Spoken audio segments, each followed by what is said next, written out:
And I just want to go back because I have a couple of more questions from these critics.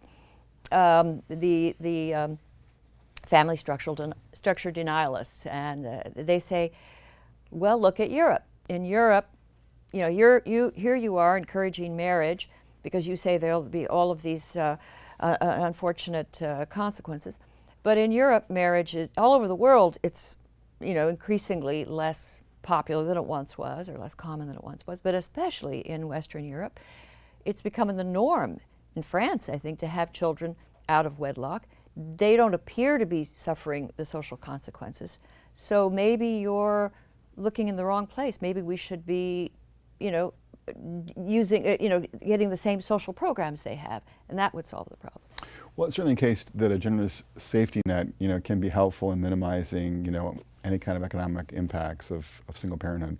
But it's important to note that even in Europe, kids who are born to cohabiting parents, is often the case, particularly in sort of, well, northwestern Europe, are still more likely to see, you know, their parents part ways by the time they turn 12 compared to kids who are born to married parents in places like France and Sweden and elsewhere. So what's interesting about marriage is it's an institution, and it's not a Christian thing. It's a human thing, you know. So we see obviously marriage in China and India and Egypt and Europe. So, you know, and it's this thing that we've used across time and space to stabilize adult relationships and integrate typically dads in the picture on a longer term basis. And so, and to do so with, you know, with some rituals and some vows and some, you know, involvement of friends and family members and entry into this new state in your life. Right. And so not surprising whether you're in Sweden or in Saudi Arabia or in China or in Colombia or in the United States or in Uruguay,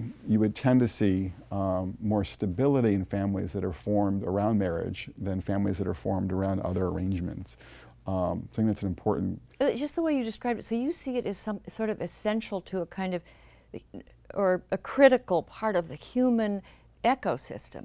And yes. throughout the, and just as we learn that we have to certainly hesitate and ask questions before we just happily, you know, sure. Right. take all the rivers and, oh, we don't need this system, let's change the course of rivers. And then there's, you know, this unexpected ecological destruction.